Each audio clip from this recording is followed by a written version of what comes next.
Where the hell's the music? What do we got? A big show, a lot. A lot. A lot. What could we bet on? Will Trump release Epstein files by November 19th? 4%. November 20th, 31%. November, how about never? It's coming. 87% by the end of the year. Can you hear me? Are we good? Everything's good. It's Tuesday. It's Tuesday. Let's check out the comments. Let's check out the show. This is what I have for you up here. Phil, Stone Collector, some new people in the comments. Good to see you. Trading cards. Hobby Champs, as always. Young Wilson, hope you're feeling good. Will Greer, Investor. Rugs, Stone Collector. It was a terrible night for Snipe. Absolutely terrible. EDI Sports Cards has made his point to a few people that he's not really happy at the moment. We're definitely going to go over the Griffey watch as we've been doing, recent Silver Prism sales, PSA buyback, current problem. Very interesting, by the way. Only on Pokemon channels will you see that kind of stuff. You see a lot more of the community is very different than sports cards community. You see a lot of different. A lot more, not that it's all honest, but you get a lot more honest, real takes in the Pokemon side about PSA. Bitcoin does fall. What is it currently? And we have quite a bit of voicemails, probably not enough, probably too much to get through in one night. So we'll probably save some for tomorrow. Currently at 92,000. The peak was what, 118,000? Does that sound? No, 124,000. It fell to just under 90. Yes, it fell to 89,000. As soon as it hit 89, it went back up, pushed to 92. So what's next? What is this a sign of? Is it a cycle or is it a sign? What else is going on? But let's start with the big news. The big news is Snipe. Rick Popestein's platform went haywire last night. So they set up all the bids, a couple weeks. No, the bids were not going to end. The auctions were not going to end the day of the first day. It's a time. So yesterday, was their first day of all the auctions ending. God, did the Raiders suck? The Raiders just suck. I have Raiders season tickets. I got rid of those tickets. I went to the Charger game, home opener, excitement. We beat the Patriots. Can you believe this Raider team beat the Patriots?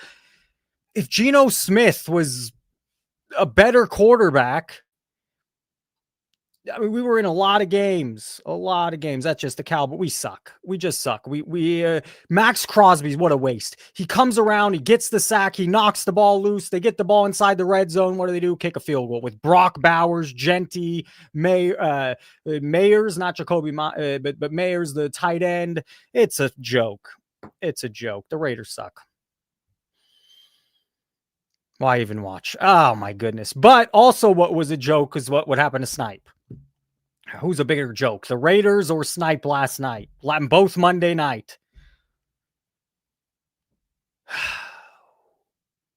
So what happened? Well, I don't know if this is too small, but Rick Probstein spent 21 years selling nearly $1 billion worth of items on eBay, but took the risk and left. We already know all this. On Monday, as many of the first auctions were closing on his new site, Snipe, the platform had a massive technical glitch. The main feature that allows a bidder to put in a snipe. This is from Collect, so take it what you will. Is it real news? Is it kind of PR news? I'm not sure, but that's kind of what they put out. This is Darren Ravel, by the way. A main feature that allows a bidder to put in a snipe. A pre-programmed last-second bid instead triggered the auctions themselves to end. I don't know. I heard some different things from users that were on last night. The site was taken down as the glitches were discovered. We're experiencing a system-wide technical issue due to high volume that affected all auctions on the platform.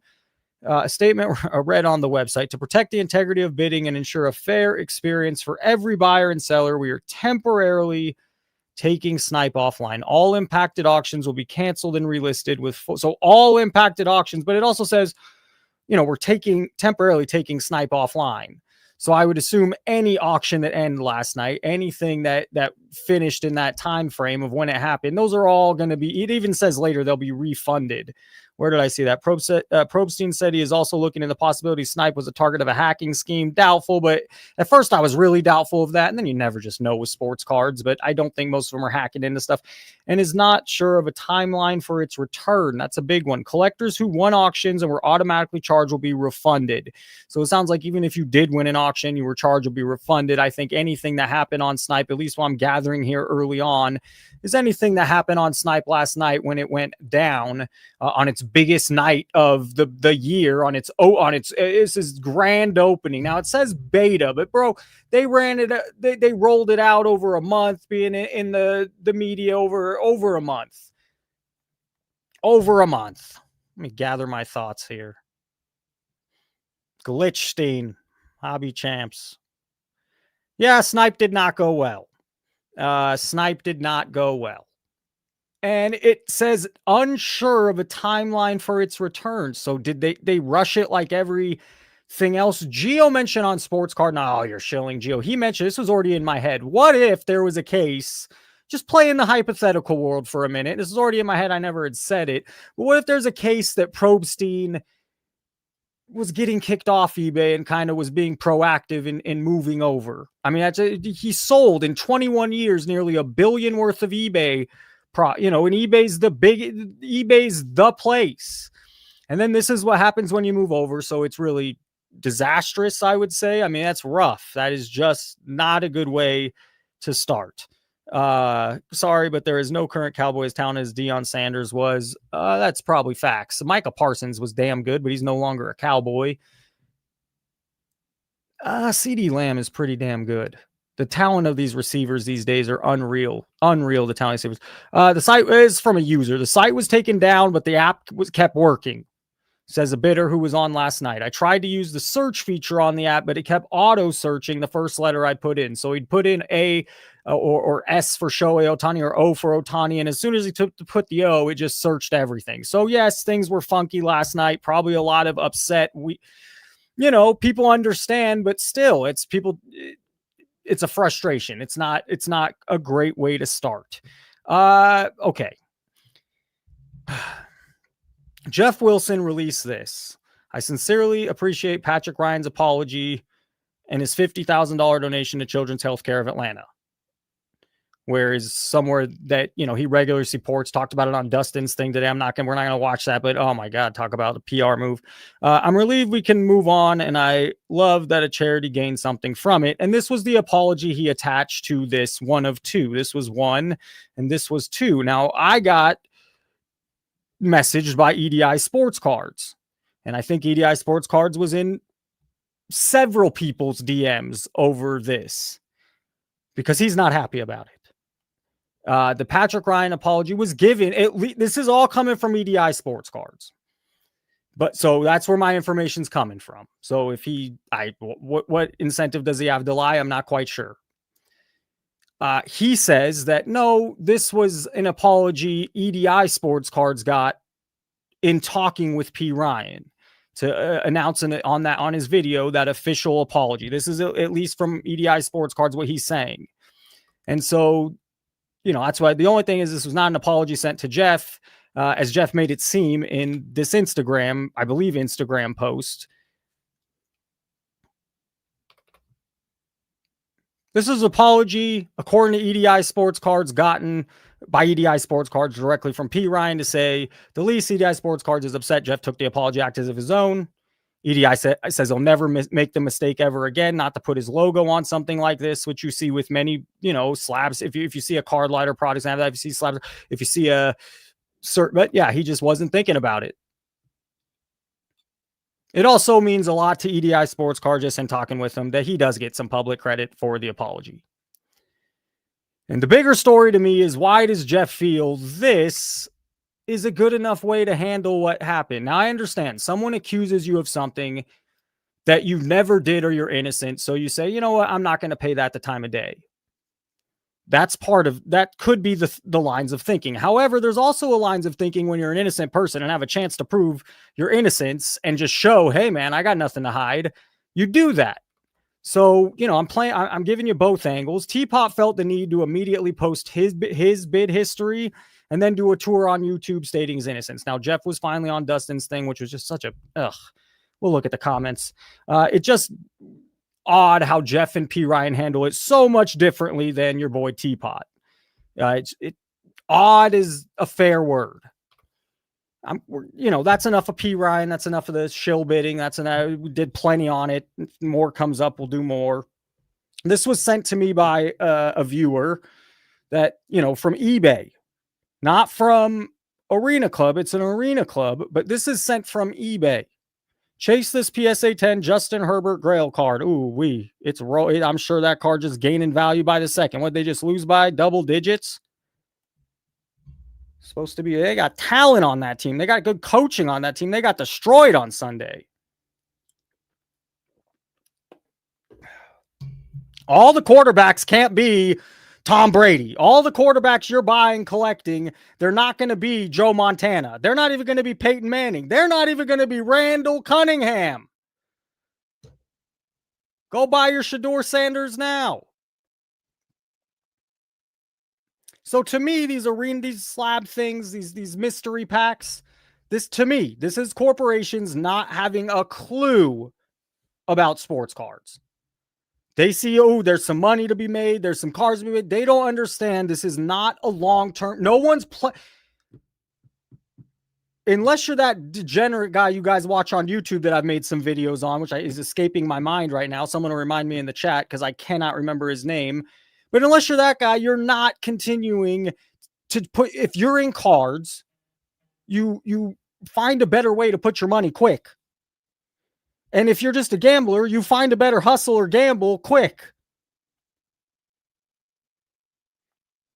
I just don't buy it that, hey, Will Greer, Ruggs, Collector, Charles, Steven, Fresh Prince, here for, hey, he was one of the few that was here for trivia.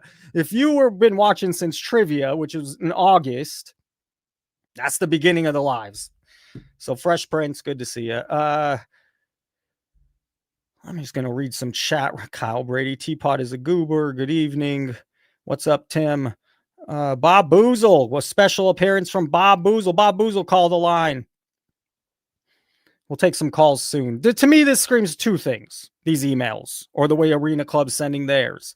It screams a little desperate, just like their marketing campaign. And it screams a little shady, just like their marketing campaign. It also screams you're throwing around big bucks over there. Well, dude, let me have fun for 1 minute. This fight gets posted for December 19th, so right around Christmas. Joshua, if he does not win, and I would predict a third round knockout. If he does not destroy him, it's completely rigged. And the other thing I'll say is Joshua in the terms has to be under 245 pounds. He hasn't been under 245 pounds for a fight in 3 years. So we'll see. But, this is not, this is not, if this looks anything competitive, we know it's a circus. And if you're here, you know something about cards in a circus. All right, we've been covering the Griffey. Took 15 minutes, got through the blah. And now let's talk some cards. Let's actually talk some cards. What if Boozle sounded like Pauly Shore? That would make my week.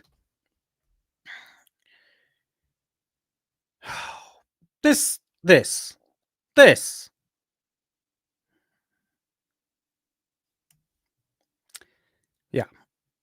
Yeah, this is what we need. This is okay. So from 2023 to the end of 2024, so December 2023, January 2024 to December 2024. So December 2023, December 2024, a full year. Sure, this is somewhat gradual, as Spike wanted to say, but it's still, unless my math serves me wrong, which I did in my head, so tell me I'm an idiot. But what investment goes up 40% in a year? $700 on 1,800. So half would be 950%.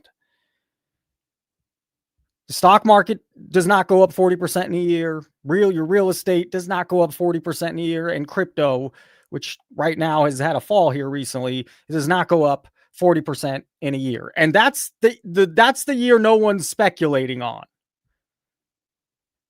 This is what it did in the meantime, from January 2025 or December 2024 to November right now. It's gone up 80% in just this year, not counting the 40% from previous, just 80% from 2,500 to 4,500. Again, math in my head, so if I did it wrong, come at me. Let me know. The stock market doesn't go up 80%. Real estate, no investment, no true real investment goes up 80% in a year. So I'm just asked, as I wrote here, use some logic. Even the biggest thing is, people are moving into these cards. It doesn't mean it goes up 80%. And the large jump is here from really, like we've seen, June or July of the summer to now. There's been, and this is not in just, I'm going to show you, this is in Pokemon cards. It's in other things. It's not just the Griffey. It's not just the Grail, it's not even Grail. It's the goats. It's going on with other stuff. This is not how things work in life. This is what I'm going to say is easy come, easy go kind of money or type of deal. Like the life of logic just didn't go away. This is a huge red flag. What does your wife think about you buying your sports cards? What does your mom think about buying your sports cards? What do your kids think about you buying your sports cards? I have a ton of friends I grew up with. I'm in fantasy leagues with. Out of the 30 people in these leagues, I think me and maybe one other, like, nobody collects cards, not even sports fans. This makes no sense. This should worry you. This should be like, what? But everyone's so, I don't get it. Maybe I'm the fool. This makes no sense.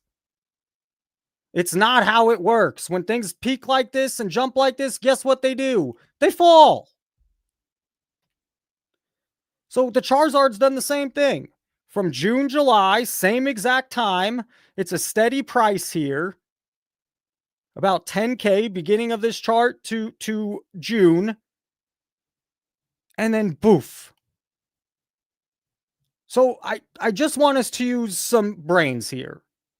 The thing that changed over the past, this Griffey chart, right around here, is the buyback program.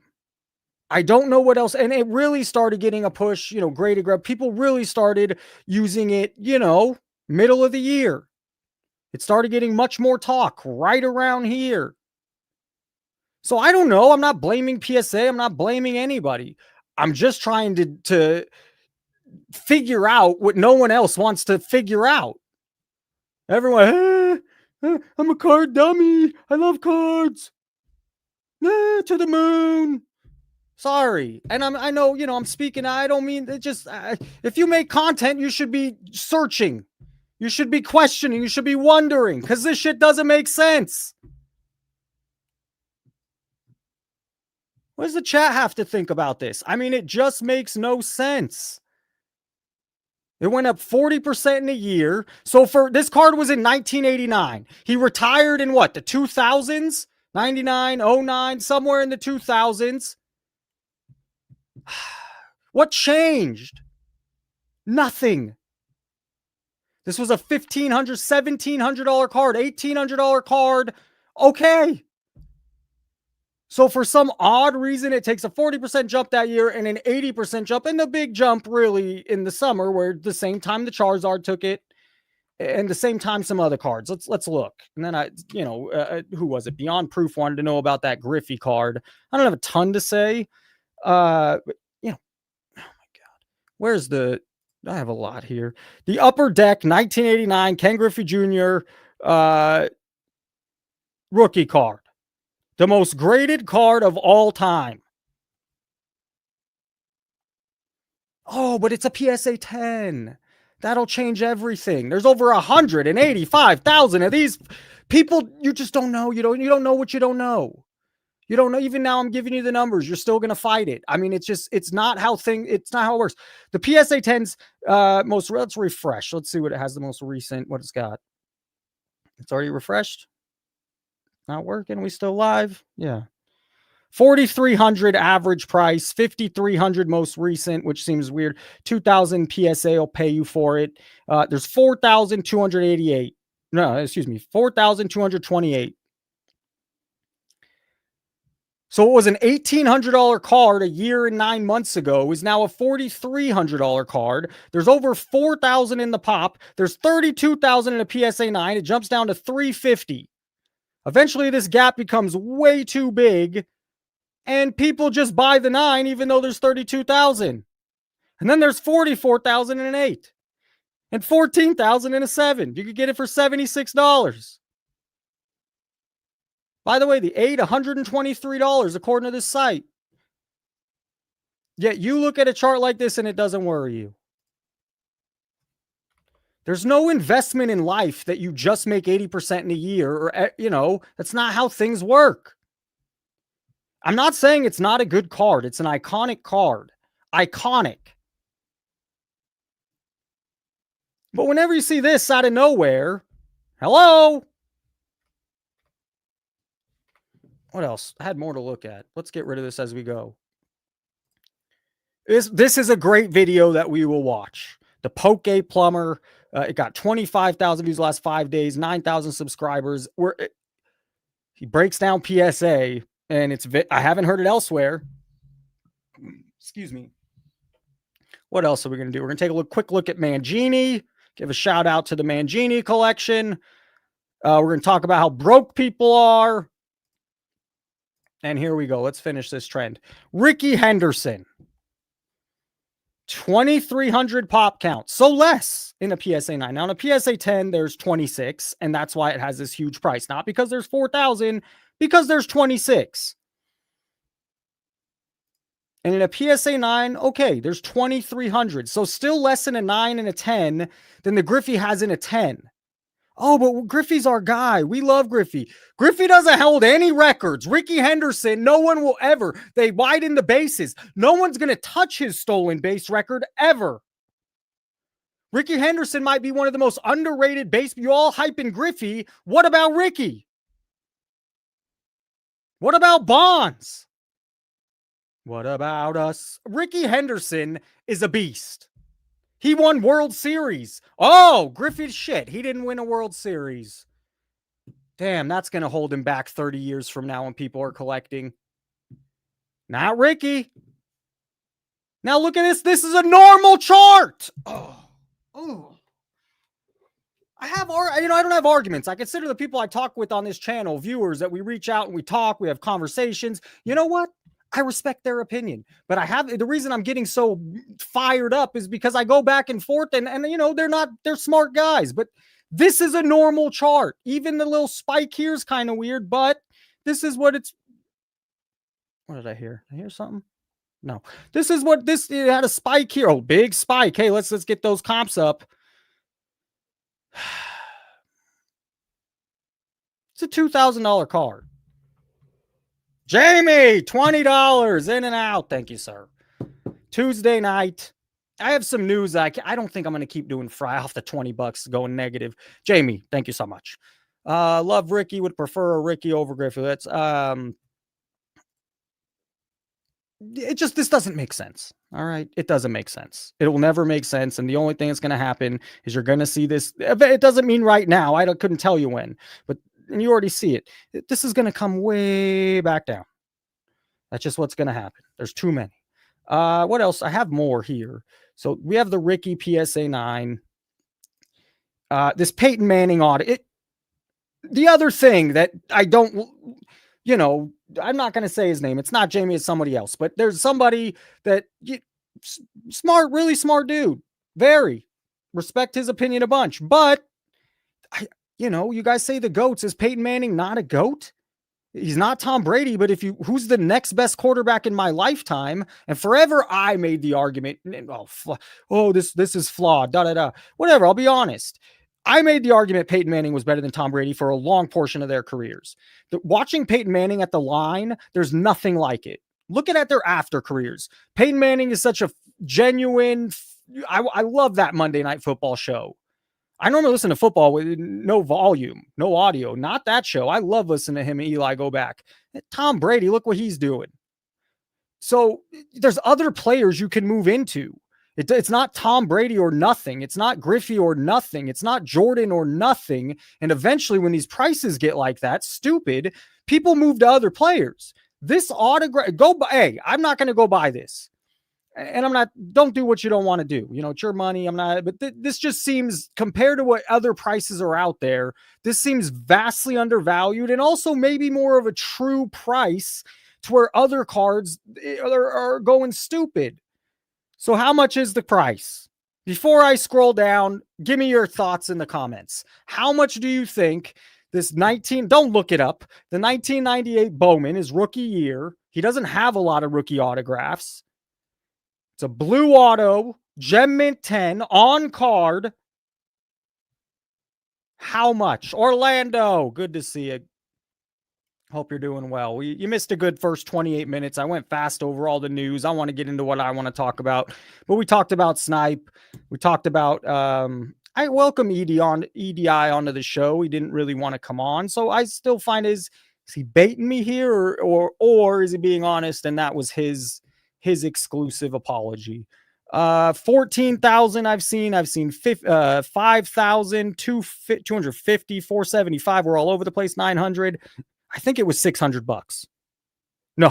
Okay. A PSA 9. What's a PSA? Why am I crazy? Yeah. The PSA 9 was $600. 53. The PSA 10. All right. So the PSA 10, I don't know. It's pricey. I was thinking 600. There's 22 copies and it last sold for $2,220. If that's not a sign. It didn't sell since April 2024, so no clue what this card would sell for today. Let's look at the chart.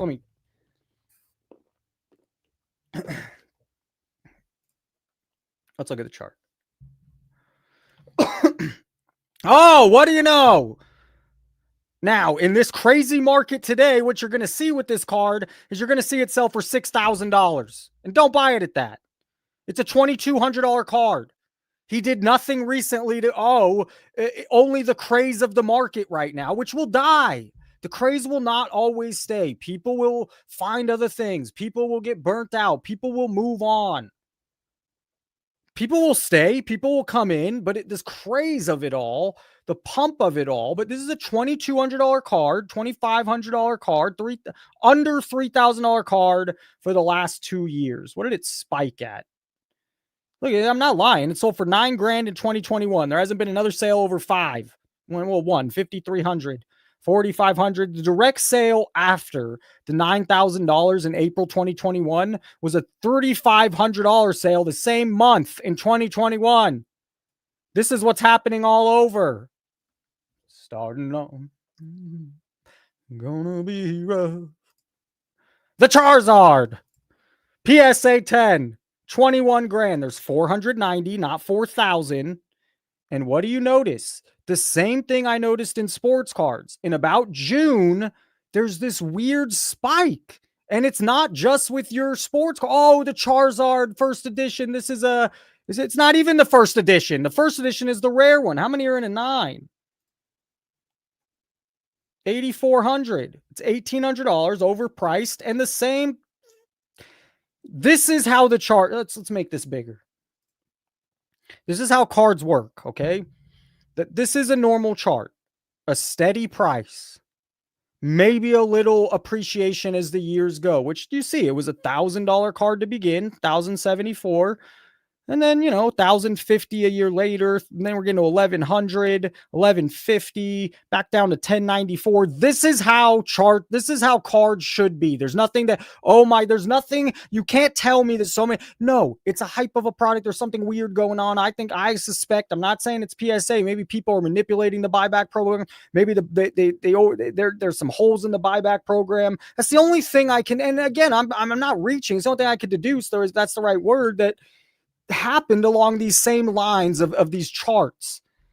The hobby was big last year, sports cards. If you go to a car, it's just, there's nothing that completely changed. And so you see the huge spike again right around summer and it's gone up since, but it was $1,000 card when we look at it December 2023. It spiked up to 2,500 and the most recent sales 1,800. I just doesn't make sense. There's more. Pikachu. There's 3,000 of these in a PSA 10. Guess what? Did the same thing. Right around summer. Huh. I mean, it's just weird. I have another one. Pikachu 2020. So we're not looking at the original stuff. This is not as high sale of a price, but it doubled since summer.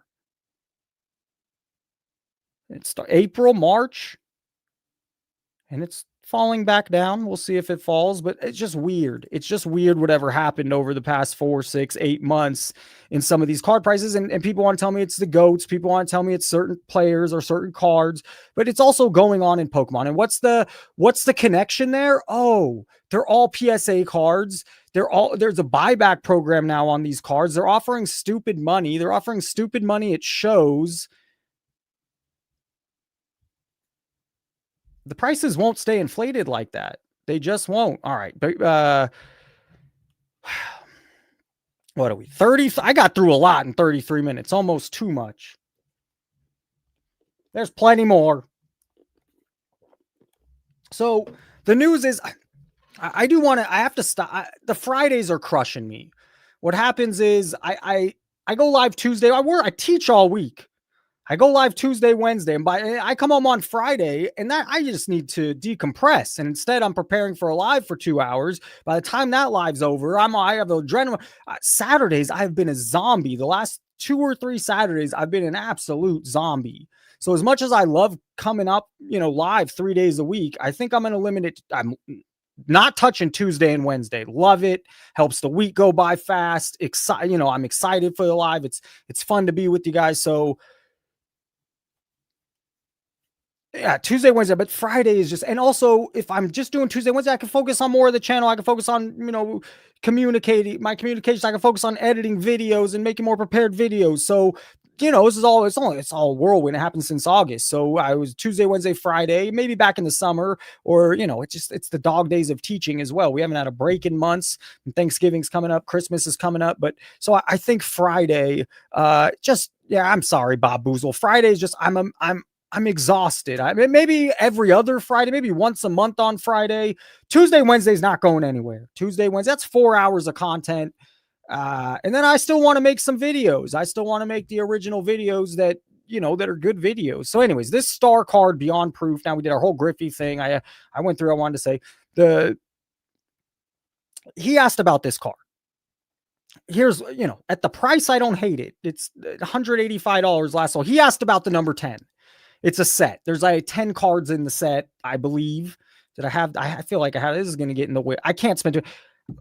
at the price point, I don't hate it. Do I ever expect it to go up crazy in value? No, there's too many of these cards in the set already to be competition. And then when you're competing with the upper deck card or with something, there's some ones that this is number 2 sold for 275. I don't know what his exact price was. He said it was often one of the higher sellers. I saw another number go for like $700 or $800. Don't remember the number. This is all that wants to come up. So there's just not that many sales. I like rare stuff. I think there was 45. Where did we get to that? Oh, I have so much here. Almost too much. Yeah, there's 45 in this card.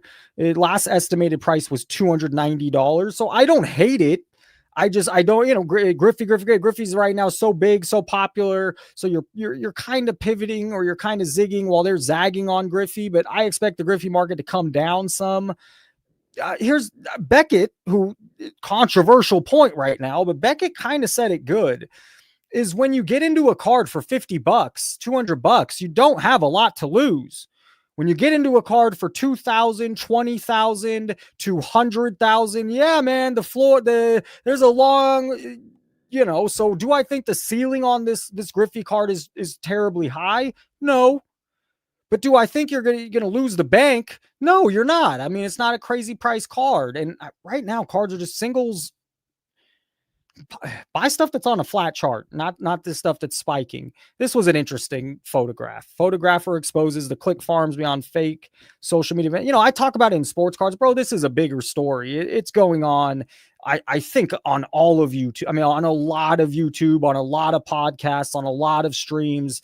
This is a way to get sponsors, a way to get brand deals, a way to make yourself look more relevant, a way to position yourself as more of an authority in a space. So yeah, I'm not just talking sports cards. I'm talking almost any niche you want to talk about with hundreds and thousands. And I'm not saying everyone's doing it, but it's out. It's definitely a thing. All right.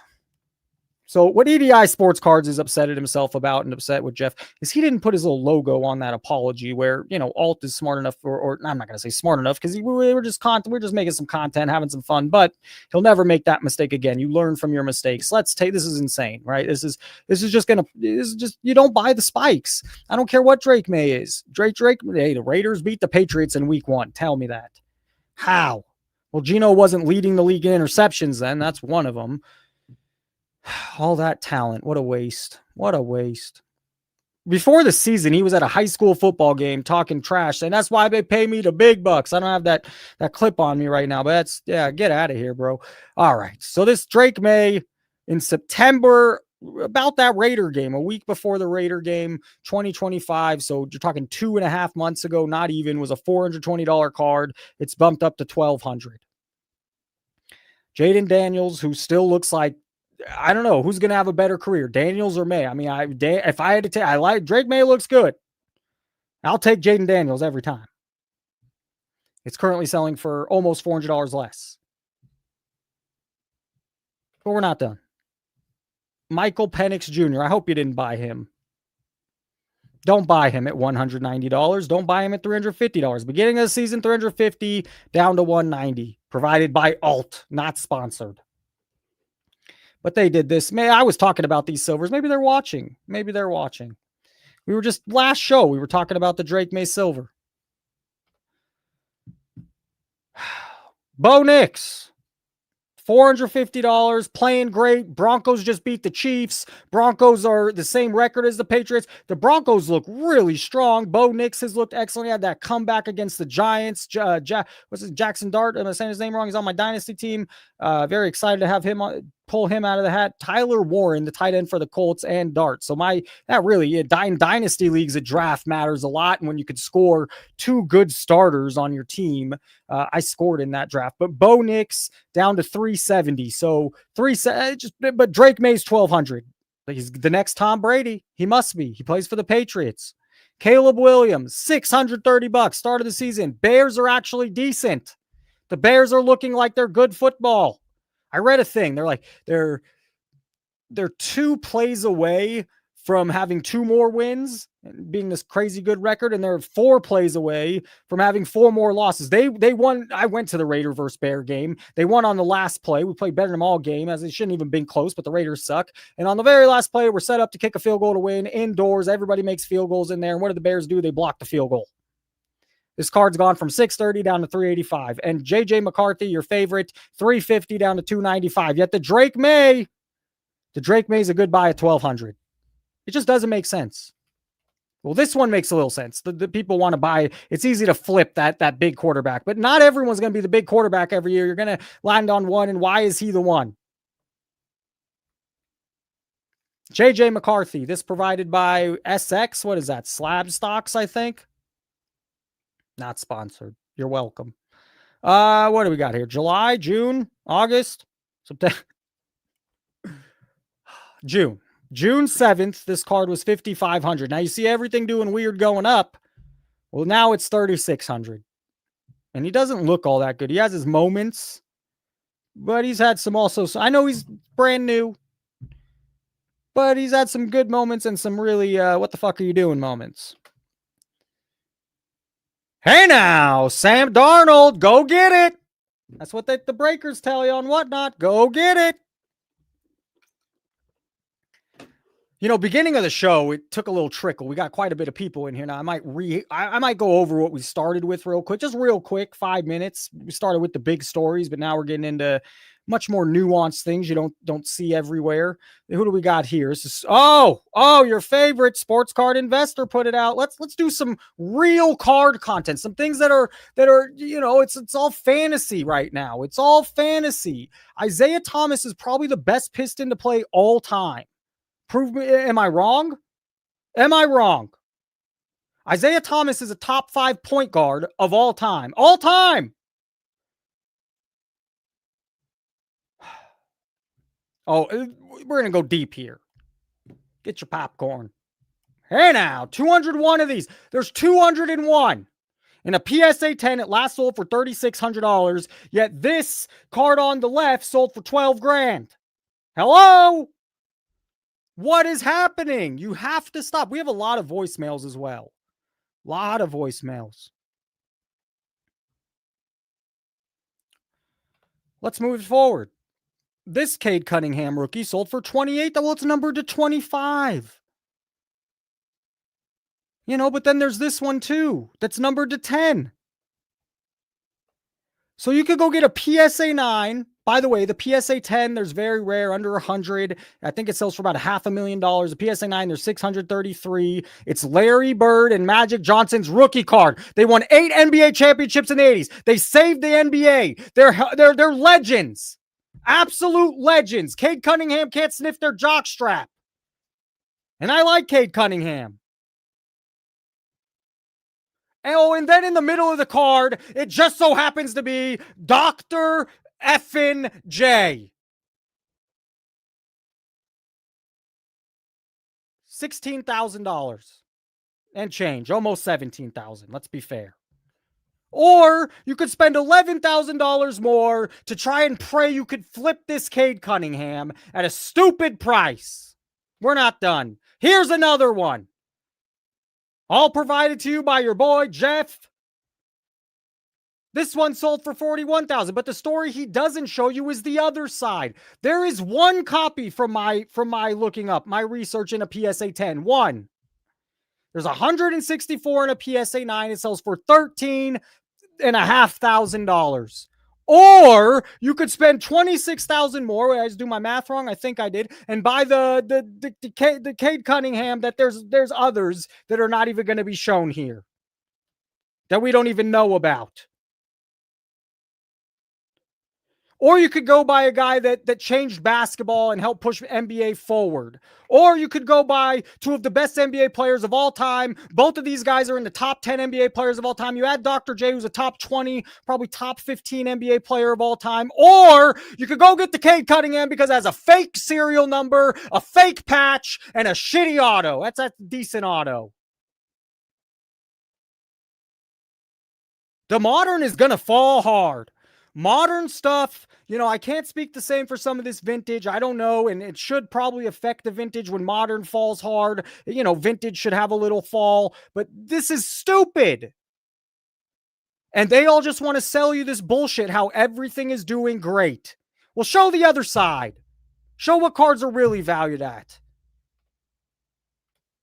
Or you could go get the Michael Jordan PSA 9 rookie. I put the chart here on purpose because it did the same spike. This is like an under $20,000 card. This is an $18,000. A year and a half ago it was $15,000. This is an $18,000, $20,000 card. So currently at last sale, $27,000. It reached a peak of $35,000 almost. Look out. Look out below. And you could buy this for $27,000. So you could buy the Jordan PSA 9. You could buy the Magic Bird PSA 9 for the same price as this stupid fake Cade Cunningham. One of one. It's a one of one. That changes everything. He's an all-star. That changes everything. He hasn't won a fucking championship. The Pistons going to the NBA Finals. The East sucks. The Bulls might win the East. The East is terrible. But I don't guarantee you, I would put a lot of money the Pistons are not representing the East this year. And I like Cade Cunningham. I actually like the Pistons. Duren, a big Duren guy. Is that how you say his name? I saw him at Summer League. Jaden Ivey in college? Which one are you taking here? You're going to save the $16,000 and buy the PSA 9, which is inflated in price. So how inflated is the Cade Cunningham? If the Jordan is this inflated right now in the past 6 months, how inflated is this Cade Cunningham shit?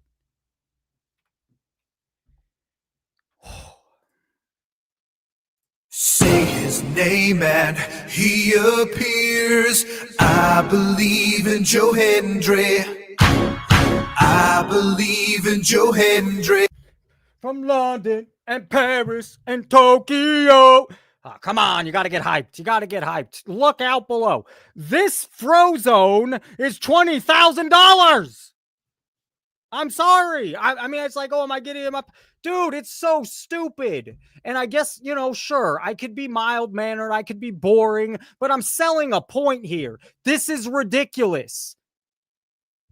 This is, you argue sports cards are supposed to be for kids. This is a Frozone Pixar movie that's supposed to be for kids, and it's a one of one that sold for $20,000 on a sticker, on an auto that who the hell signed it?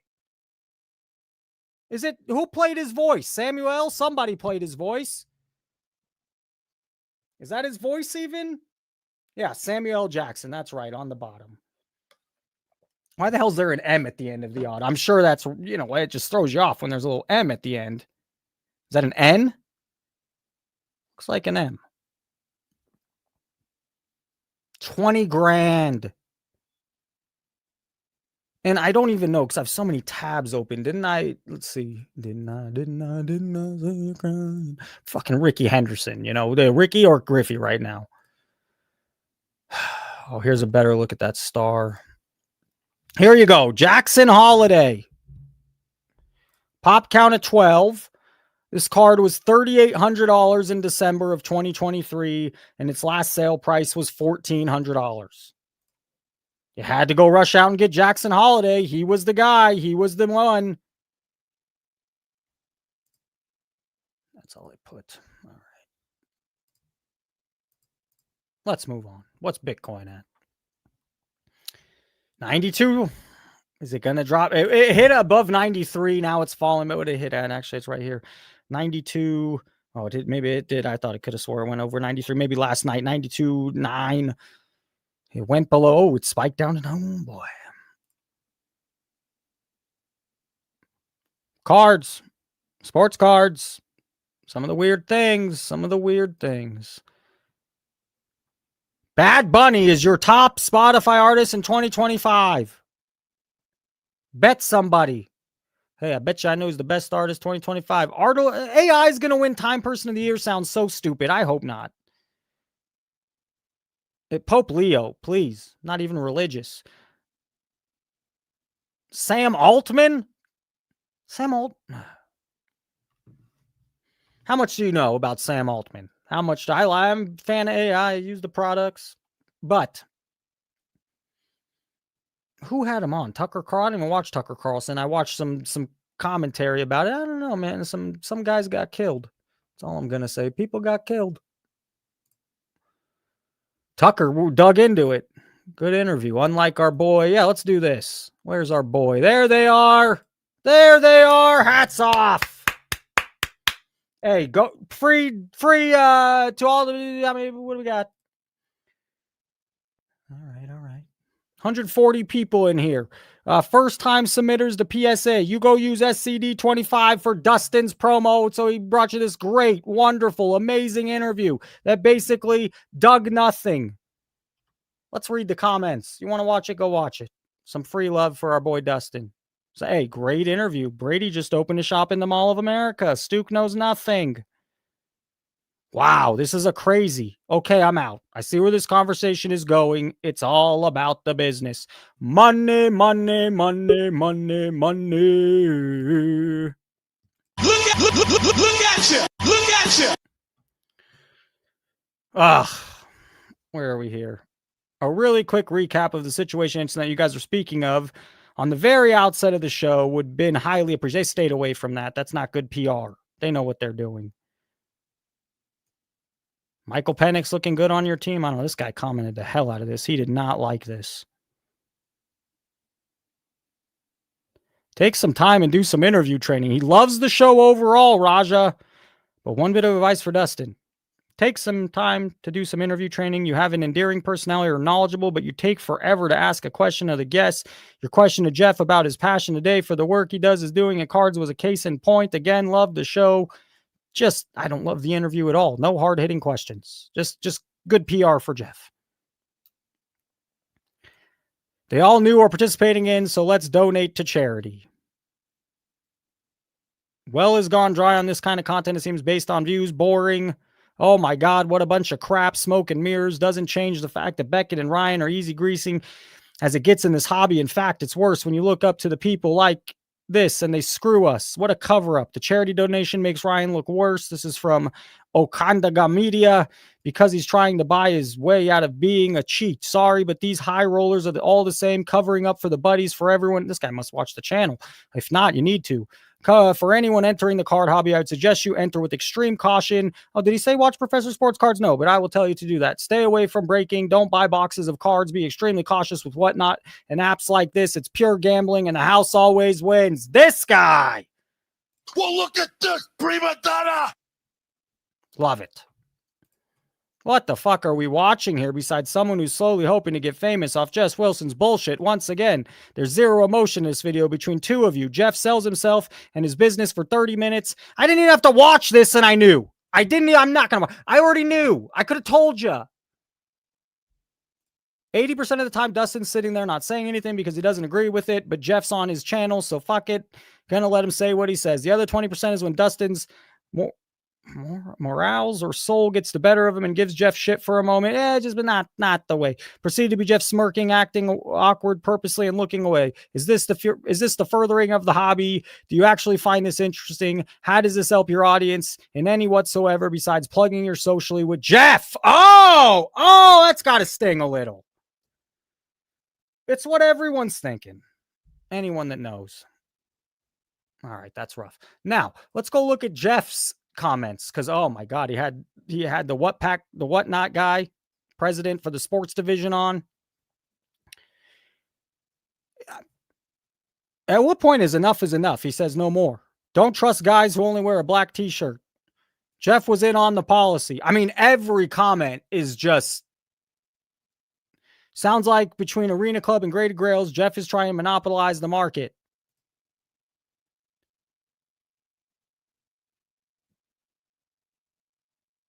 Does whatnot hold a gambling license? Integrity of the hobby is something everyone can contribute to. Fraud is selfish and self-destructive and short-sighted. Fantastic conversation. You're just trying to push this because you know the advantage you get from this change. Never liked repacks, period. Whatnot seems totally captured by large stores like this and PSA who offer exactly the products and Whatnot's new policy. Shocking. Great video. This is an awesome interview. Non-answer. Just say yes. Say yes. No one's going to give you a truthful answer on there. All right. SGC graded 1,000. Tag grades more. And CGC has pop report issues. Beckett, 89,000. It's November 18th. Jesus. It's November 18th. TCG still dominates, 282,000. You have baseball with 58,000 in the past 7 days, football with 41,000, and basketball with 40,000. If you combine the three, they don't even close to make up the dominance of Pokemon and TCG. Now, this is a great video. If you're here for this, let it marinate.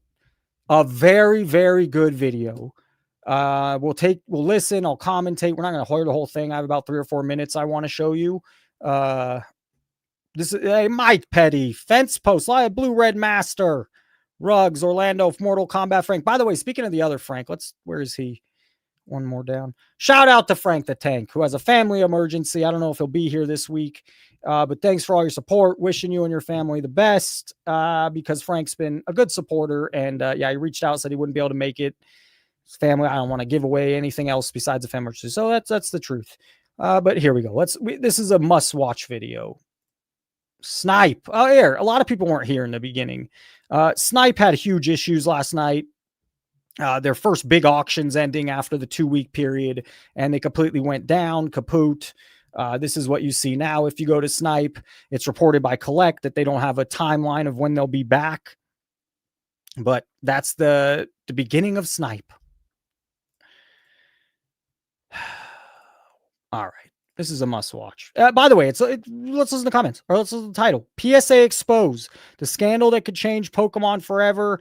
And it's not, maybe it's a little clickbait, but not really. It's a big story.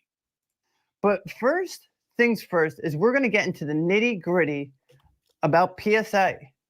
Yes, PSA. And before I start this, I have to read you a definition. Bait and switch. Okay? Bait and switch is when a seller advertises a product at a low price, the bait, but when the customers try to buy it, the seller tries to switch them to higher priced or different item. Okay? Yes, bait and switch advertising is generally illegal in the United States and in many other countries. I'm going to tell you what's going on. And this is all facts. You can check it and everything. So we've been on PSA's case with everything, how, they're buying everything up, they're paying. Completely worth hearing. I mean, this was something else. And somebody's going to try to test it. You can't test it right away. And maybe I want to test this myself. 95%. Yes, they were doing that at Con. That's 100% true. But I think in Houston, they were buying like cheaper cards this time, right? At a certain percentage. However, I want to show you exactly what they're doing, okay? And I don't know if my buddy Brian brought this to my attention, okay? And this is from his experience, okay? So he has a PSA 9 Chansey first edition, right? So Frank, I don't know. Maybe you're right. Maybe he is a clown in the Pokemon community, but he's going to say what he says. I'm going to test it and let's see if it's the truth. And maybe, we'll read the comments, what they have to say. He scans it on the PSA app and they say, hey, we're offering you $3,024. Okay. He goes and sends that Chansey in, right? By the time it gets there, they drop the price to, hey, we'll give you $1,640. Okay. Whew. So now they're offering $1,640. But let's say Brian has another copy of that Chansey, right? But in theory, we're talking about the same Chansey. So he sends a card in. He scans his card. He gets an offer, $3,300. He sends it in. The offer changes. This is what's going on. So now he has that in the vault, and they're saying, hey, we'll pay you $1,640. But now he has another one. He scans it, right? And it's saying, we'll give you the original $3,024. So you're giving them a higher offer, but once it gets there, like keep in mind, that same card is there right now, in the vault, but they're saying, hey, if you sell this to us, we're going to give you $1,600, right? But hey, if you have this card and it's not in the vault, we'll give you $3,000. So in the 7 to 10 days that it gets there, gets processed, they're going to drop it by almost 50%. And then you're going to have many people who don't want to have the hassle to have them take it out, send it back, wait all this time. So what PSA is doing is literally illegal in every other business sense, okay? There is so much speculation going on. Now, I don't know if this is a fact, but PSA is taking forever with submissions. I sent a submission October 6th, and I sent the fastest tier, the highest tier, super, super, duper, duper express, right? I overnighted the package, paid all that expensive, money for shipping, insurance. USPS shows that it was delivered. They're not processing it because they're so far behind. We are now November. What's today? November. I don't care about that part, but you heard he basically what happened. They scan the card, they get a $3,000 offer. By the time it gets there, they're only offering him $1,400 or whatever the number was. They scanned the same card he still owns. He still has that same card, another copy. He scans it at his house. It's still $3,300. So basically, they're offering two separate prices. Once you get it there, he's calling it a bait and switch. That's big news to me. And I'm going to test it. We're going to test it. And it doesn't happen right away. So, I mean, I can't test it tomorrow, but let's see. I always thought PSA selling their own cards was sketchy. Reporting PSA to Better Business Bureau. Every day it's more clear that grading cards is the biggest scam in the hobby. People won't leave their PSA slabs behind ever. If by some chance this drama starts a bigger conversation, a competitor should come in and offer a special to regrade PSA slabs. Let me say this from my chest. Fuck the PSA. Who made them the authority? On top of that, they screw up grading and miss details all the time. Bottom line is, don't buy from scalpers online, and the PSA is a joke. So let's see if there's an echo. Charles, let's just do 2 or 3 minutes. Not long, but let's see if there's an echo. Charles, how we doing? Is there an echo? I have no idea. I don't hear one. There shouldn't be. Charles, what made you call in? Couple of things. I just scanned one of my cards from the PSA thing. The original value of it was $400, right? I just scanned it. PSA offer preview, $318. And I haven't even vaulted it yet. That's when you send it to the vault, the question is it stay at 318 or does it go down to 180? The offer. Well, that's what this guy's saying. So here's what they say in here, actually. This is an offer preview. You must vault your item to receive the offers. The above preview price is a potential offer and not guaranteed. PSA offers are subject to expiration or to change at any time. In other words, we're covering our ass and we can change our mind. They're basically doing what they're saying. They're giving you what they're putting it in their fine print. Exactly. I also wanted to touch base too. I just talked to Alex Efron from Collectors MD. Oh, he reached out to me, by the way. He'll be on in a week or two. I think next week. It'll be a little slow of a show because it's Wednesday before Thanksgiving, a week from tomorrow. But he'll be on next week. Yeah. He said next Wednesday, which I'm very glad that's going to happen. So there was this issue. It wasn't really an issue, and we've talked about it a lot. I think already. I think it might have been one of your first lives. Was when Jeff Wilson had Alex on his show about gambling, right? Oh yeah, he put up the Arena Club ads. Yeah.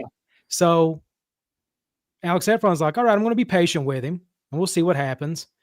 It took 2 months. And I guess for, Alex to kind of blast him a little bit, it wasn't really a blast as much as it was like, hey man, so are we still doing this or not? Jeff sends a page-long letter to Alex. I'm not going to go into details of what it says. Okay. But he basically said, okay, we're going to do something. I've been real busy. He's just been giving him a runaround or whatever. But he's going to start initiating things and putting disclaimers before his breaks saying, hey, if you can't afford these breaks, please don't do this. And, here's Collectors MDs, blah, blah, blah. So we'll see how that works. What's the odds? What's the overall? What percentage do you say that actually happens? And what percentage do you say it doesn't ever happens? I'm going to say at this point, 50-50. It's 50-50 because it can benefit Jeff in a way, good publicity, but it doesn't benefit him financially. So he's going to have a little bit of a, what do I do here? Do I sacrifice a little bit of money because Arena Club's going to be pissed when he does that, or is he going to try to build some rapport with the Charles, hobby? be honest. When's the last time you broke? Be honest. Yesterday? Today, actually. Hey now, the man never But- learns. What'd you break? Oh, Contenders, that box with Ric Flair and Hulk Hogan's autograph in it. I bought a box and just had them breaking Oh, online. But I man. can't find it anywhere. So that's all I did. Okay, so did you buy the box and it got broken for you, or you just bought Yeah. a player? Or how does that even work? I bought the box and they just ripped it and they're like, "Hey, here's what you got," because I can't So what'd find it you get? anywhere. I got a Paige Van Sant autograph and a Tony Atlas autograph. That sucks. Oh, it does. But I mean, you know what? It's okay because I like collecting that kind of stuff. Hell no, man. What But- the fuck, man? Get your ass on, boy. You get your goddamn. I didn't know it would go that long, but oh my god, stop breaking boxes. It's the first one I've done in months, honestly. And I was just bored. I was off work today. But I've been buying singles a lot. Like I bought, pretty much anything that's come out, like that's new. I just wait for the singles to come out of the Cubs or whoever. If it's baseball or if it's basketball, I wait for the Lakers. If it's football, I wait for the 49ers. Charles, No, I'm anything good. else, hot take or anything you wanted to throw? Just that Arena Club has gotten out of hand to the point now that where they're getting the guys from Costco guys, the kid is actually Boom. chilling now. He's Oh, fucking it's chilling on for its him way now. out. That's just another sign of desperation. Like, what in the actual hell is going on here? This kid is acting like he's on crack when he's Give me pulling his 5 card. booms. And another thing too, he did this with Pokemon Yeah, repacks that's right. too. I'm sure. Well, is it going to be sports repacks or is he on Arena Club for Well, Arena Club does both. TCG? Yeah, I would assume he's on there for the Pokemon side. Right. He's probably on the Pokemon side. His dad's, of course, breaking the sports stuff because he's from New York and he's a Jets fan or whatever the hell. But Hey, now aren't they're you a in. Bears fan? What's up with that? Are you What's not that? a Bears fan? No, I rooted for the Niners when I was a kid. They played the Bengals, which is our home team here in Kentucky. And I like the gold helmets because I was 6. And I'm like, I want to root for the 49ers. And I like Joe Montana. I liked his name and I thought it was awesome. So, yeah. That's Charles, thank you for calling in. Keep doing it, man. Appreciate right. it a lot. appreciate night. you. All right, we got a little. Anyone else want to throw their 2 cents? Give us a call. You can leave a voicemail. We have a lot. We should just pivot to voicemails right now. 702-483-7344. I am staring at 1, 2, 3, 4, 5, 6, 7, 8, 9 voicemails. I bet you half of them are Kenny F and Powers. I actually know half of them, 4 of them, but the other 5, we'll do voice. Let me see what else I wanted to run through, and then we'll get to voicemails. Oh, hell, hey now, that's moving too fast. Come on, give the people a break. Oh, all right. So the other, I have just a lot of points that a lot of people compare today's sports cards seen 80s, 90s, or it's the highest. It's all everyone's doing. Everyone's what do I want to say here? Junk wax era, junk slab era. It's not a junk wax era, but it definitely is a junk slab era. But you know what didn't exist was any of this TCG, none of it. So if it's helping prop it up, if it's taking the business, but Lowe's is now going to sell Pokemon cards. This is not going to work. It's just not going to work. Eventually people will be over it. That's how this goes. Fads don't last forever. Mangini collection saw this. Japanese rookie cards of Otani. All right, let's do voicemails, and then we'll get to my 6 biggest issues in the hobby. PSA's recent pivot, Fanatics owning all the licenses, the buyback program, overprinting, mystery packs, the hype and FOMO. I got a lot. But let's pivot to voicemails. It's valued at $850. Who knows what'll end up?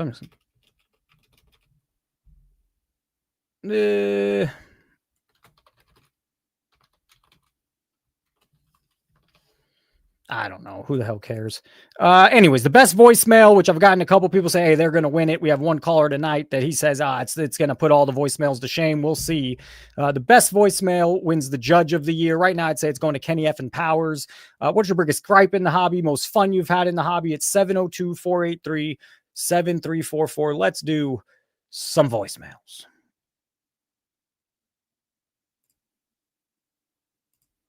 So probably about 10 to 15 years ago, I would sometimes crack out a card, wipe it down, and regrade it, RCR.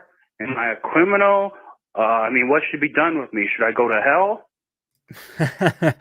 Should he go to hell for cleaning cards? He didn't trim them.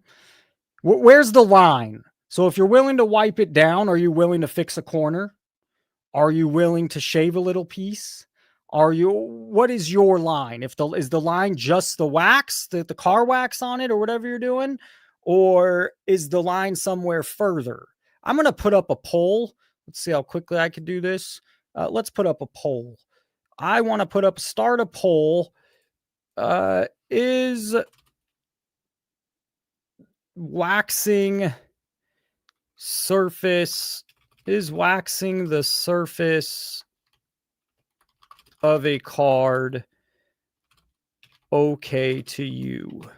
We'll do yes and no. Let's put a poll, start the poll, and we have the poll running. So you tell me what you think. Is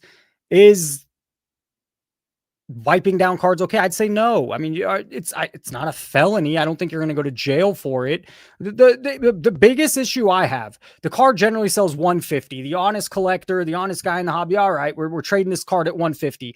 Now the person that wants to crack it, clean it, do a little extra work on the card, they're putting their time. Nah, man, it's now you're going to turn around, get a higher grade, and you're going to move what was a $150 card in circulation from everyone up to a $700-800 card, $1,000 card.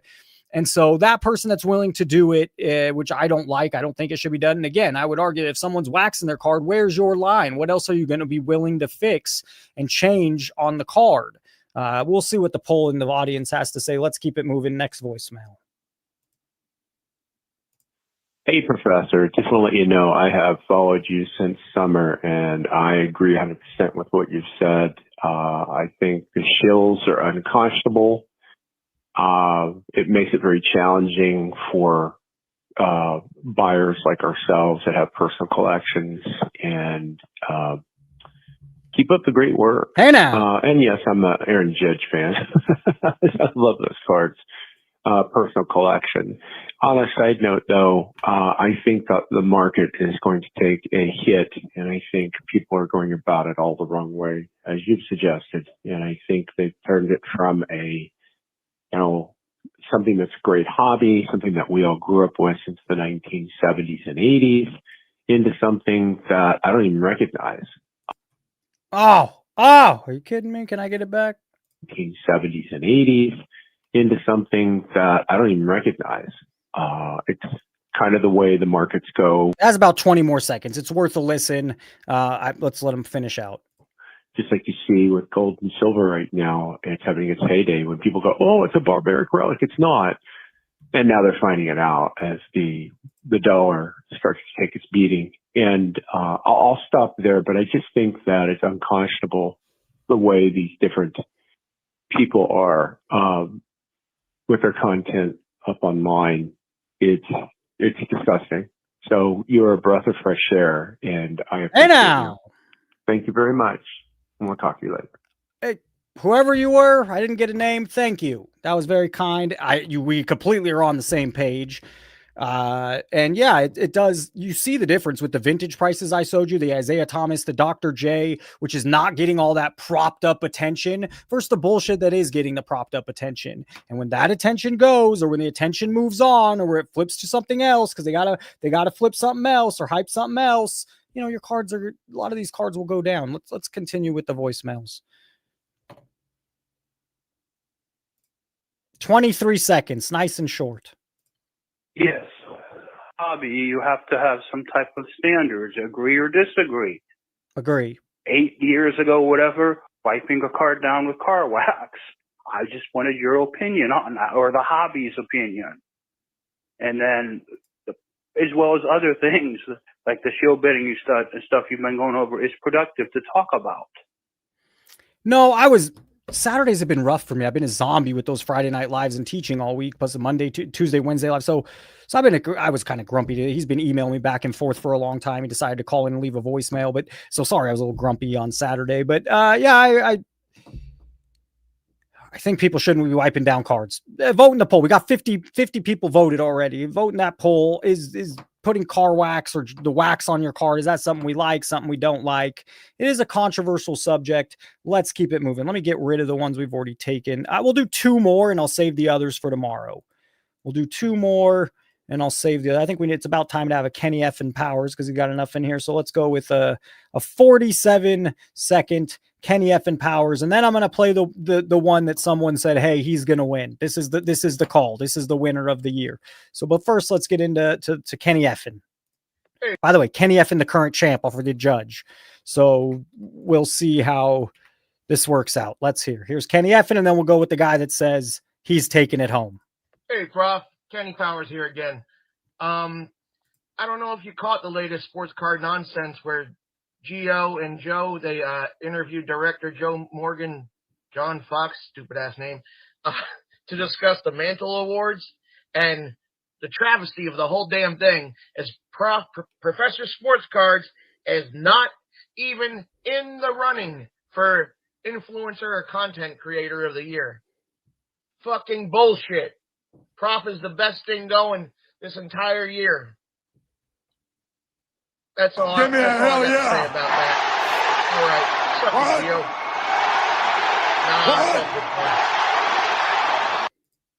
Nah, about that. All right. Suck it, Gio. Hey now, Frank would be proud. Frank can't be here tonight. He would be proud. Good call. I would like to know who was. Kenny, you got to call me back. Maybe I need to watch. Who's the competition? Who did they not put me on the list with? That's what I'd be curious. Hey, Kenny effing, thank you. All right, here we go. This is supposed to be hyped as the call of the year. Can he beat Kenny effing Powers? I don't know. That's tough. Here we go. 1 minute and 3 seconds. What's up there, chicken nuggets? It's Phil. What's up, Jason? How you doing, buddy? Strong start. What's up there, chicken nuggets? It's Phil. What's up, Jason? How you doing, buddy? You know what's the biggest scam in this hobby right now? You sending your cards to PSA, and it sits there. And the turnaround times are when they actually put it on the grading floor. I have one card that's been sitting in order prep for 35 fucking business days. And you know what I do when I call? Nothing. I get the same old answer, and like a dope, I'm going to keep sending the cards.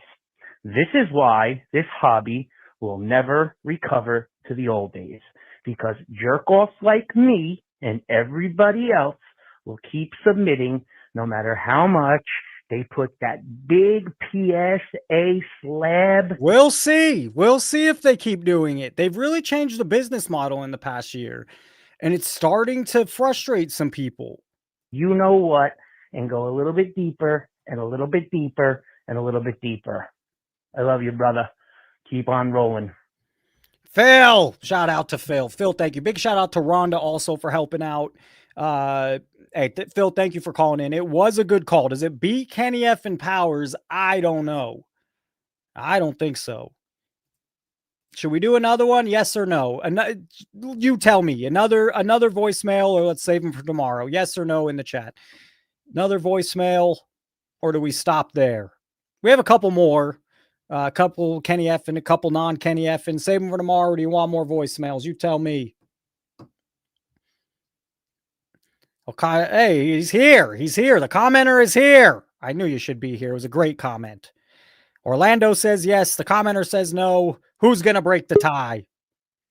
Oh, somebody broke the tie already. We'll save those voicemails, and let's add Mr. Ziggy making an appearance. Ziggy, how you doing? Hey guys, hold on a second. Sorry, I wasn't expecting you to put me on so quickly, man. Well, get the hell off. We'll put you back on here in a minute. Ziggy's going to call in. What? You never know what you're going to get. Based off the 2 seconds, we're getting a good Ziggy. We're getting a Ziggy ready. Getting a Ziggy in a good mood. It's the holidays. It's Thanksgiving next week. I'm still going live next week, Tuesday, Wednesday. I'm cutting the Friday shows. I'm a zombie on Saturday. I know I'm repeating myself. All right, Ziggy, enough is enough. What are you... Good to see you. Good to see you, Ziggy. Good to see you, Professor. So I was thinking, you're talking about the EDI thing. First of all, let me just say that. So a couple thoughts I had. Can you imagine the negotiation that EDI had with P. Ryan on, hey, dude, I want to get your apology, but give it just to me. Give it to me. Don't give it to anybody else. It's exclusive to me. And I'm going to give it to Teapot. Do you think he had that conversation? Do you see what I'm saying? Like, why did he feel that it was still his apology? He, in fairness, he messed up not having his logo. He knows that, but it's also he's just upset. You know, it is how it works in 2025. I understand, It's, Ziggy, but it's just funny because again, I'm just thinking to myself, P. Ryan is probably sitting there talking to him, and he's like, "Yeah, would you apologize?" "Yeah, I apologize." Right? And did he ask him for exclusivity? Like, and when you talk to P. Ryan, so I want to ask you, have you ever talked to P. Ryan? Ask, did you give exclusivity to EDI? well, okay. Let me ask another question. Isn't it weird for Jeff to present it as if it was straight to him? Oh, I agree. In fact, another thought I have, dude, is, and my other comment is, dude, Teapot would have talked to anybody to clear his name, right? He was on Sports Card Radio, which I thought was good. But I'll also say, you know, Jeff and team were like, okay, get off. Okay, get off. Okay, get off now. Let's stop. And then Teapot's on with EDI for an hour. And then I'm sure I get another thing. I guarantee you, Jeff said to Teapot, okay, stop. You've talked to enough people. Stop. Just calm down. You know, just like, to me, I just think to myself, they handled it the complete opposite ways. It's just such a meme. And I know people are going to say, oh, Z's on here showboating. Look, I am not out here for clout. I don't run my channel anymore. I really like the Professor's channel. I like coming on the show. That's where you can find me. And I just find it interesting how everybody's so much about me. Hey, EDI, dude, you've been roasting Teapot and Jeff for years. I mean, dude, EDI has? Oh my God. And the guy is notorious. EDI, if you're there, I like his content, but the man takes stuff so out of context. Like in his argument, he makes an argument that Dr. Beckett's incompetent. He doesn't know modern card prices. He shouldn't be giving advice. I'm like, he knows that. He doesn't give modern card prices. Dr. Beckett would never tell you he's giving card prices. He hasn't given card prices since he retired. But again, EDI will go on forever. Anyway, the other comment I have, I was really disappointed. Like, I was excited on Saturday night listening to Jeremy Lee's show, right? Because I thought he was going to make this big announcement. Did you watch this at all? I saw, but I didn't watch. It was, you know, I didn't see this. You have a weekend and shit to do. But anyway, like, he basically announced he's writing a book. I applaud that. And he did do a report on all the auction sites, right? Yeah, he came on here and told us that. That's right. Yeah, but they're in Appendix F. That's right. Okay, but what does that mean? Does that mean I have to go out and buy the book? Yeah. I think it's a 300-page book, something like that. And one of the little. I understand. I guess you could have come out and told me like the top 5 are blank, blank, and blank. I don't know. I just find it's funny because, like, dude, the 80s, I forget his channel, great show. He did a video on this. Who did? I missed the name. 80s sports cards or something. He's in the vintage collectors group. He's in the 4 collectors group, another great group. But he did a review of all these auction houses and talks about their fine print. And then Blue Jacket did a video on this about 2 years ago or a year ago. So I just think it's funny that, again, this content's out there, or you can find it in Appendix F. And Mike, I'm curious too, like, are you going to see any of these guys change the auction houses that they're sponsoring now? Like, because you think about how many auction houses are sponsoring most of these content creators, right? And they're all going to sit there and complain about shilling, but do their own auction houses they're taking money from allow shilling? It sounds like some of them do, depending on what the definition of shilling is. There it is, 80s 3D kid. Let me also, I know this too, guys. As I've said this before, shilling, unfortunately, is not enough of a crime for them to put somebody in jail for it. It's got to be. Yeah, but I'm going to have Dan Vintage Baseball Cards on tomorrow, and he's a lawyer, and let's ask him, because I think it's not. You're right. It doesn't go down as shill bidding. It goes down as fraud. He was a little wrong. You should listen. There was a guy on Jeremy's show the other night. It's another criminal lawyer. The two of them are on there, and this guy, I think his name is Doug. I forget his name. He actually runs an auction house, 90s auction house. And he's a criminal lawyer. And he was, I think, a representative to somebody in the Mastro case. The Mastro case, the reason the man went to jail is because he ran the auction house. So he had knowledge of what the numbers were. He knew the reserve. He knew the bids. He knew all the information. And he was then shilling. Right. So he had insider and outsider information. It wasn't just the act of shilling. It was creating the fraud because he ran the auction house and he was shilling. So Dan, the other Dan, I think misquoted by comparing P. Ryan to the Mastro case. It's not an apples to apples comparison. And I'll say this too on this whole thing, guys. I hope people are just more aware of what's going on in the hobby, like with auctions. Like, just hope there's awareness. Yeah, that's the good part about it. I think everyone's a little more aware today than they were 2 weeks ago. But I don't think they are. Like, again, like, here's the thing. Look at those auction houses. Like, Why are there so many damn auction houses? That's another thing. Think about that. Like, it seems like it's easier to be an auction house than just to be a breaker. A breaker's got to get allocation. Auction house, you just got to get some friends, man. I don't know. It's just those are my insights. Last comment for the evening. Again, I applaud P. Ryan for his donation to the charity, but this is the second time I think in the last 30 days I've seen people giving money to kids' charities when they've been doing hobby naughty stuff. Hanky panky. Hobby naughty. Like, it doesn't get you on Santa's good list if you give money to the kids. I just don't. It just feels weird to me when you do that. I don't know, man. I don't. I just no, not just to you, to a lot of us. Ziggy, you're welcome to call it whenever. No, it's just in giving, Dan. It's just giving. Just do it to yourself. But it's a PR move whenever you put it out there like that. You don't have to put it out there. Well, thank you, Professor. I really did enjoy the show. I've been watching the whole day. Love it. Love the chat. Hell yes. Ziggy, I'll see you soon. Very much, sir. Bye. Hey, we got a pretty chill Ziggy tonight. Pretty chill. How do I remove? No, add to stage. All right. Hopefully no echo. I'd assume there's no echo. I have a little bit more I want to cover. Anyone's welcome to call in the meantime. We stopped here. All right. So let's just Arena Club. To me, it's the corporate world knowing nothing about cards. Their marketing tactics are also a bit off at best, but all these slab packs, I don't find them hey, what has GameStop done right the last 20 years, 10 years, 15 years? That's what they're moving to. It's their next big push. Well, what do we all know happens at GameStop?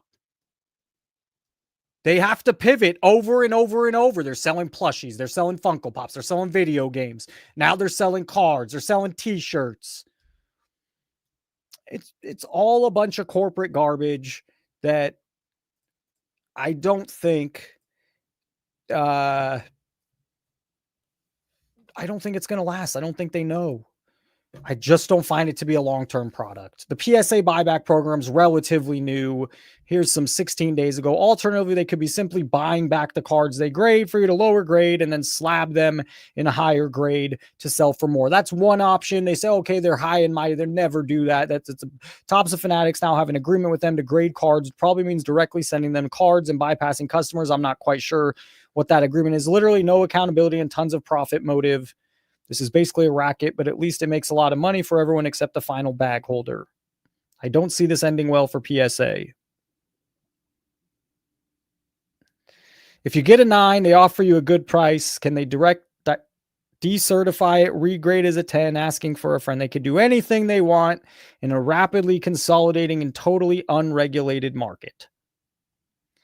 True. Here's the other one. Hype and FOMO. People are acting as if this is the new stock market or precious metal. And so I just want to put us all on the same page. The stock market, the New York Stock Exchange started in 1792, not 2022, 1792. People were trading stocks, the first stock exchange way back here, 1531. Gold or precious metal. Gold has been valuable since prehistoric times due to its rarity, resistance to tarnish, making it a prize for jewelry, decorative objects. It began to be used as a medium of exchange around 2,500 years ago.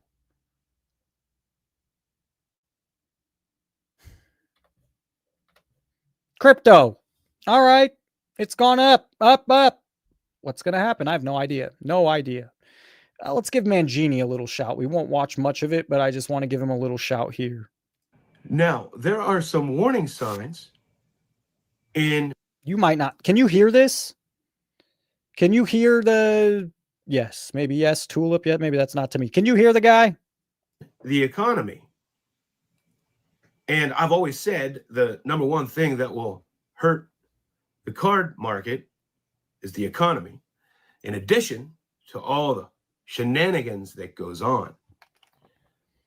So let's take a look at that. You have unemployment starting to creep up. And man, UPS and Verizon just announced tens of thousands of layoffs. Earlier, Amazon and Facebook did the same thing, and other companies have as well. Meanwhile, Verizon is reportedly getting ready for its biggest layoffs ever. Several reports say the company will cut around 15,000 jobs starting next week. And that would be 15% of its entire workforce. A tough time right now for the job market. Hello, and thank you for joining us. I'm Anna Laurel. Mangini, way to go putting this in. Start your video with this. Don't hide it over halfway. Did he start with himself, or how did he start? Do you know what I like to do? Yeah, I mean, my best advice to you, Mangini, is don't hide. I mean, do you. I mean, that's how you like to start your videos. This video did just fine, 3,000 views, but this is good stuff. A little hidden, though. These are slashing jobs and impacting tens of thousands of workers across the country. We're talking big names like Amazon and Target. Some companies point to rising operational costs from new tariffs. Others are restructuring their corporate teams or redirecting money to artificial intelligence. We don't even have data now. The government. All right. So highlighting that point, Amazon targets as many as 30,000 corporate jobs, not the daily worker that can't afford life, not the person making under $100,000. They're cutting 30,000 corporate jobs, people that might be buying into some of this product. But this is not your average person's job. This is a corporate job at Amazon. Verizon lays off 15,000 jobs. It says the company's largest reduction ever. This was November 14th. This is recent news. October 27th. Foreclosures are surging as U.S. homeowners grapple with rising costs. November 14th. Homes are piling up on the market. These states have had the most dramatic shifts. Tech layoffs, June 2025. Microsoft, Google, Disney, ZoomInfo join the list of companies said to be shedding jobs. And Bitcoin is all of a sudden down. About 130 in here most of the night. Thank you guys for spending Tuesday night with me. It's always fun. Always fun. Great talking with Ziggy, Charles. Anyone else want to call in real quick? Frank's not here today. I'll be telling Frank to call in right now. Tomorrow, I have Dan's Vintage Baseball, who I guess you say is a lawyer in Australia. He'll be calling at 5:30 p.m. He's an Australian lawyer. That's not Dan the Card Man. So hold on. Someone in the chat's like, no, Dan is an Australian lawyer. That's Dan the Card Man's not a lawyer. But Dan Vintage Baseball is based out of the Northeast, and he's been a lawyer for 35 years in America. So he'll be on tomorrow. I don't know what we'll get into. I would kind of want to talk about fixing the hobby. What are the problems? We'll have some more live calls, some rants, voicemails. Let's see what else we have here. What's Bitcoin trading at? Oh, jumped up a little, 92.5. Trending. The Epstein files look like they're coming out by December. Oh, it's went down 80% by December 31st. I would take the none of these. I would say it's not coming.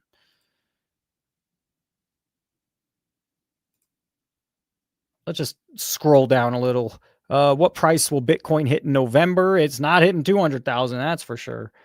Elon Musk number of tweets, largest company by 2025. Nvidia's leading the way. Stupid. I do want to do this video. I'm not sure if it's appropriate right now. Let's see what happens. Bro, how are people making it?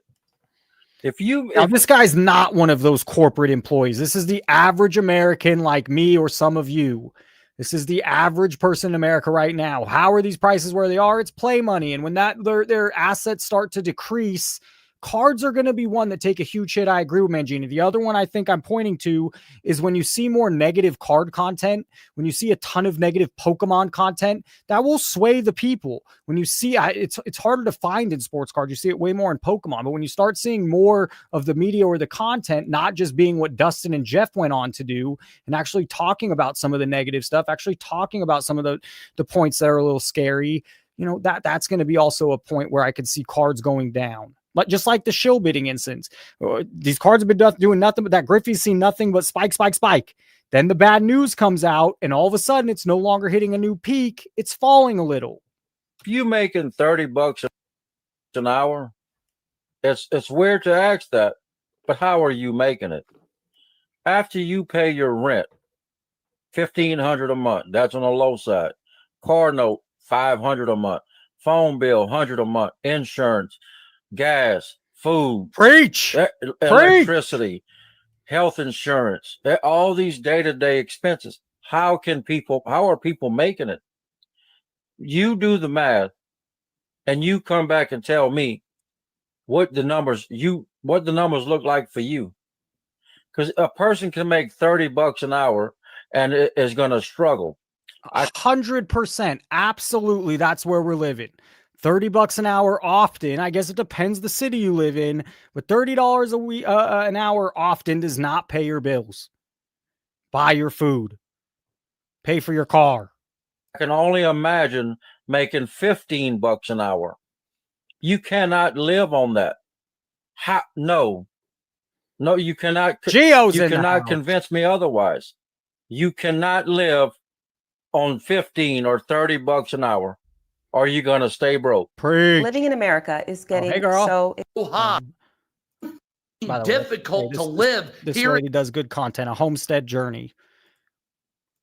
Also not bad looking. Married with kids. Stop it, boys.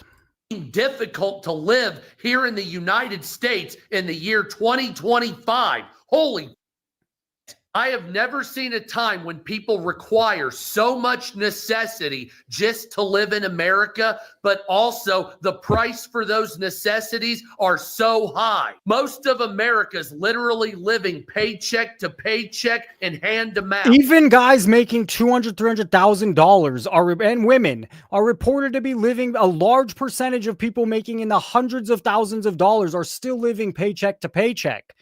These mortgages got out of control, your monthly price. Now, hopefully you bought before 2018, definitely before COVID. At the same time, the requirements of responsibility to survive here in the United States have never been greater. Hey, don't let Gio fool you. Maybe $25,000 an hour, what this guy's net worth is, not 25.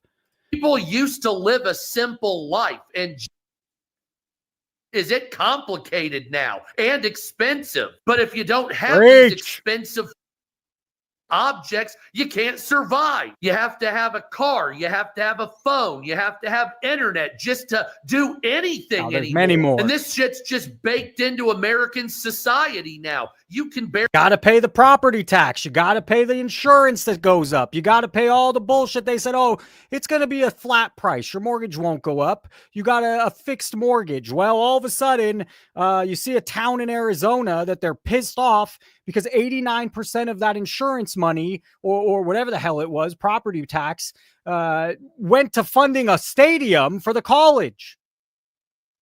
And they're really upset about it. barely survive without a phone, a car, or internet. What the f is going on here? On top of all that, prices have not come down. Hey, I'm going to say something. Now, my generation, it's almost the same. But the kids today, 20-year-old kid, guess what? In your grandparents' era, or my parents' era, or even someone just a little bit older than me, when they were 20 years old, they didn't have a cell phone bill. They didn't have a bill to pay for their internet. They didn't have some of these things that you need today to survive. He's right. When it was more simple, there's less bills. There's less things you needed. Whatsoever since Joe Biden's been president. Hey now, Not easy. penny. Prices for housing is still just as high as it was 3 years into the Biden administration. Same with gas prices. Food prices in some cases are double or up more. Utility costs are going up. Has anyone noticed that? I sure as have. Hello, red flag, winter's coming up. Car prices, insurance prices, health insurance is, they're denying more people coverage even though people are paying more. Auto insurance is through the roof. I mean, car lending companies are going bankrupt, ladies and gentlemen. The shit's really slapping in the fan. Have you noticed fewer jobs available? I've noticed it. Absolutely. And you could go watch on YouTube right now. These 50-year-olds, 30-year-olds, it really almost doesn't matter the age, but the older you are, the tougher it's going to be to find another Verizon or Amazon corporate position because companies are cutting. And what happens when all this happens? The economy we've been due for this for quite a while. And then COVID happened and interrupted what we were due for, changed the game, peaked everything, spiked everything. Look out. And it's not just sports cards, but as Mangini says, when the economy starts, when people start seeing their prices dipping on other stuff, they're dipping out of their cards. Have you noticed stagnant pay? Sure have. Look, the necessity to live here in the United States, as far as making your ends meet, is through the roof and unacceptable. And people aren't living in ginormous luxury. I live in a double, by the way. This right here is the nicest part of the I think a double means a trailer.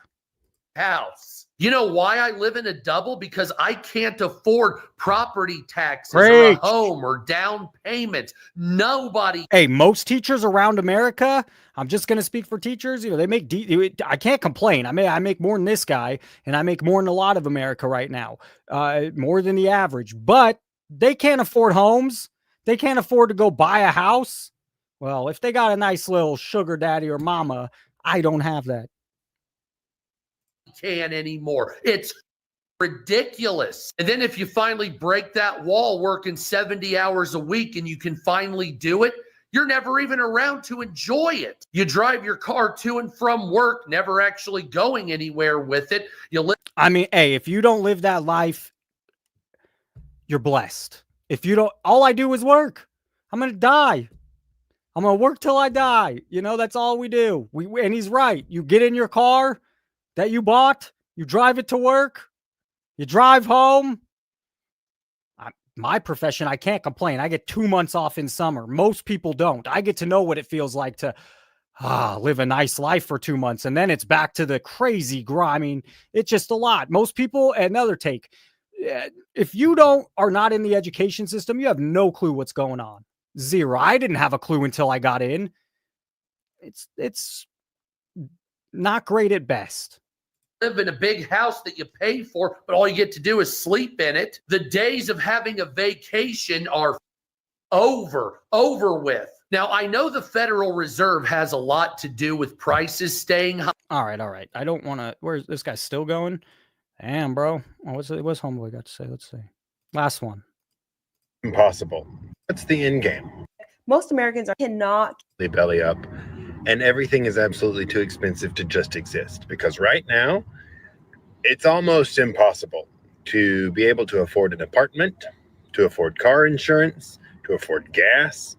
Like most apartments, if you don't live in this life, if you're going to rent a place, they make you pay a $200, $300 not a deposit, just a fee to check your $300 to just apply, to tell you no.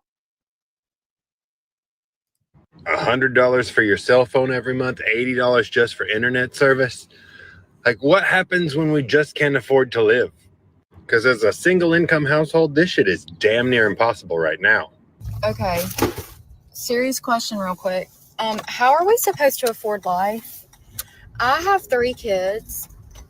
That's another one. I have no kids. I have no girl I have to spend my money on, for a shame. But if I can't afford it doing what I'm doing, how is anyone working at Starbucks or McDonald's, or even with the equal pay corporate job as me, if you have kids? And my husband and I both have full-time incomes, and I still am puzzled. Like, it's an enigma. Like, for real, why? I just left. It's greed. The corporate, and that's why some of the content, it's greed in cards, and it's also greed. Corporate is moved into cards, unfortunately. But these CEOs, they keep raking in billion-dollar profits. They keep giving their CEOs bigger and bigger bonuses. This is that's where everything's going to show their investors instead of the working class in America.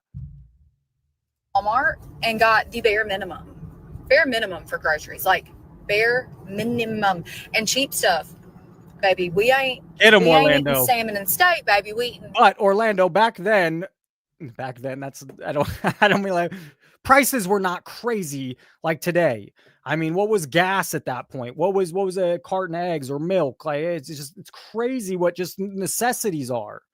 Hamburger Helper, some Doritos, like we get like the Dino Nuggies, okay? Great value brand. Now, I did get. So we get the point. People are struggling. You could find that all over the place, every social media. People are struggling. And this is, it's interesting to see that this has not happened in a long time where you see a fall. It just went up and up and up. So where will it fall? Where will it land? Let's check where. I'm sure it's not a big movie. I was bouncing up. Go get it now. Go get it. 3 pairs of kids' shoes because my kids are starting back to school and they need some new sneakers.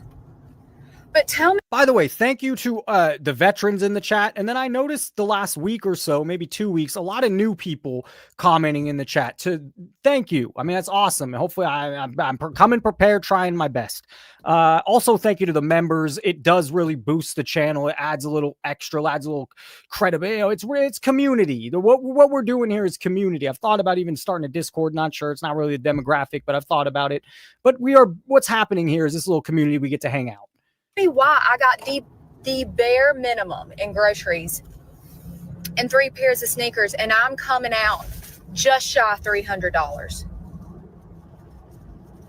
There's no way. This is crazy.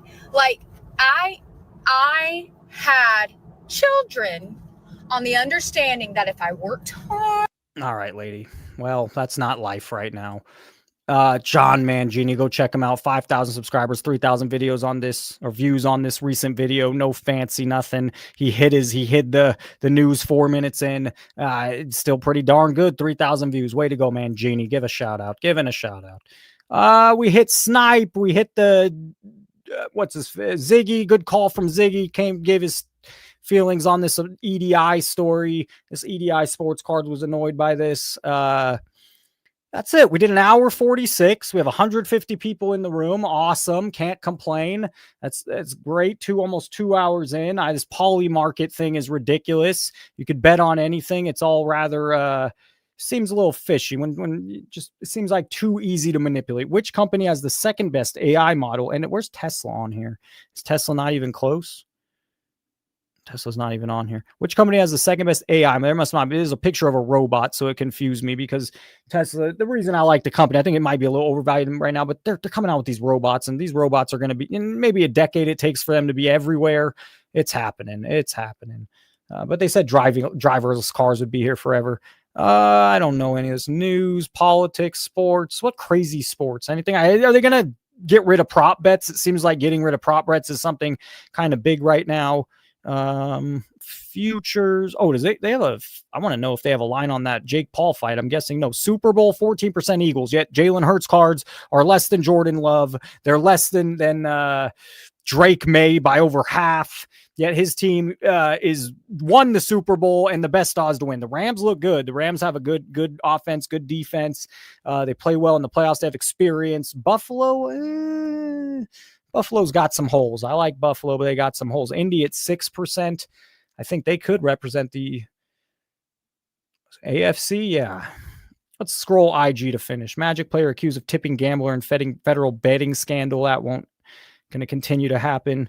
We already know Terry Rozier. A federal indictment linked to the Mavs-Cavs game. So now there's a Magic player, not just Terry Rozier, but now a Magic player.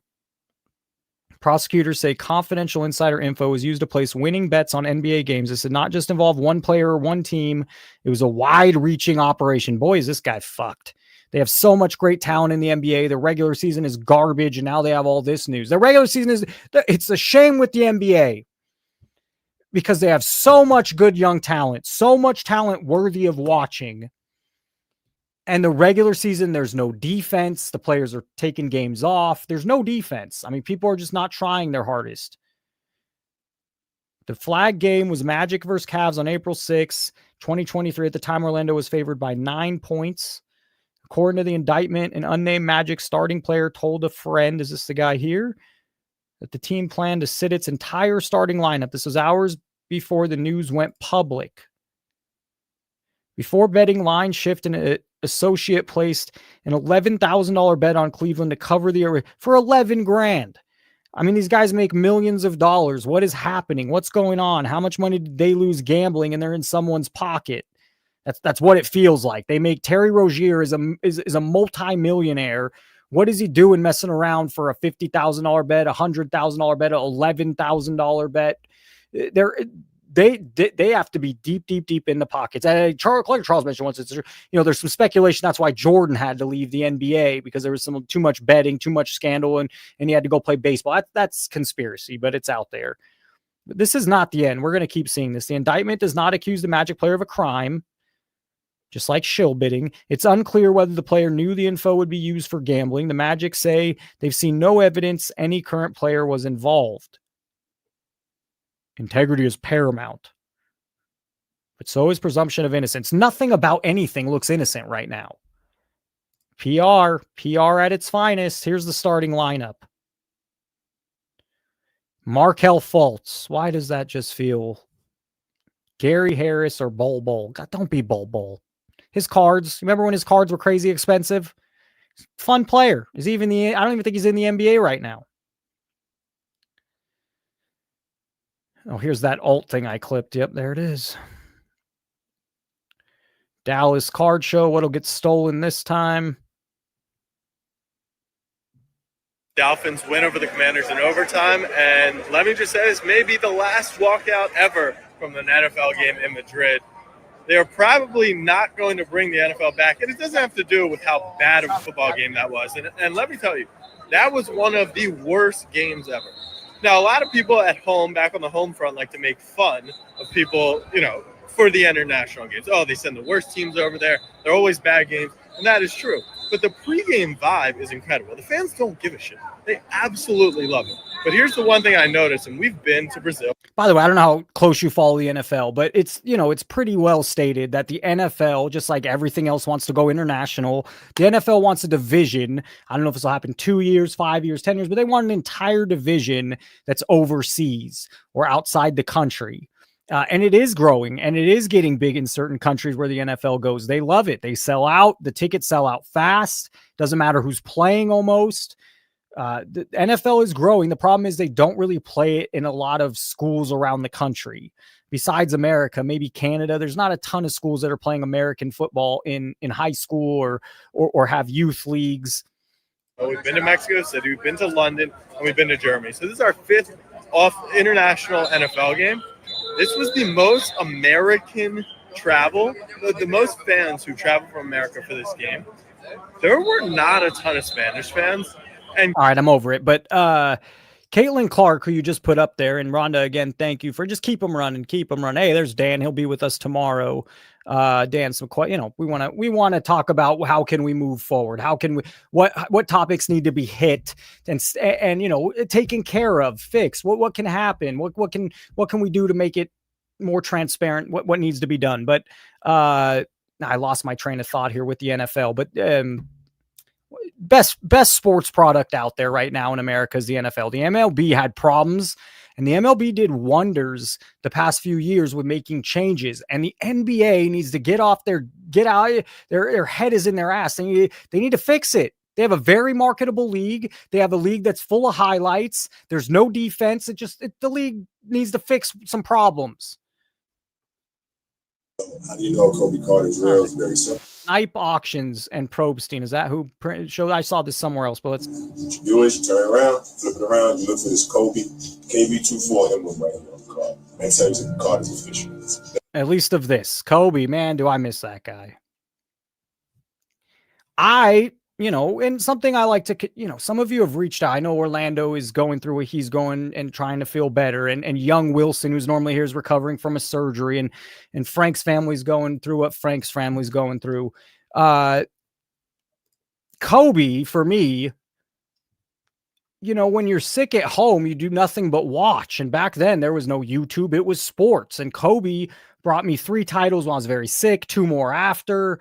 He was probably the best difficult shot maker of all time. He took shots he had no business taking, and they went in. And he also put the Lakers on his back quite often. That was a sad day when he died. And then fucking COVID happened, and the whole world just went nuts. Excuse me. I'm interested in buying all of these. You sell it at 70%. 70%? Cash. That's how much I bought. Is this going to continue? These knuckleheads just buying all these Pokemon cards? Nope. It will not. It will not. Hey, our favorite. Happy birthday to the lady. Yes, other lady. Oh, where's the munch at? Even I couldn't get much out of Rhonda. And Rhonda, again, it's huge doing the comments. Thank you so much for doing the comments. Even she said she like hypes up every silly, stupid product. You know, she just hypes. Hey, where's the munch at? Where's the munch? The munch. Not Julius Irving. Not Jim Brown. Not Kobe. Not Dan Marino. They're selling the munch.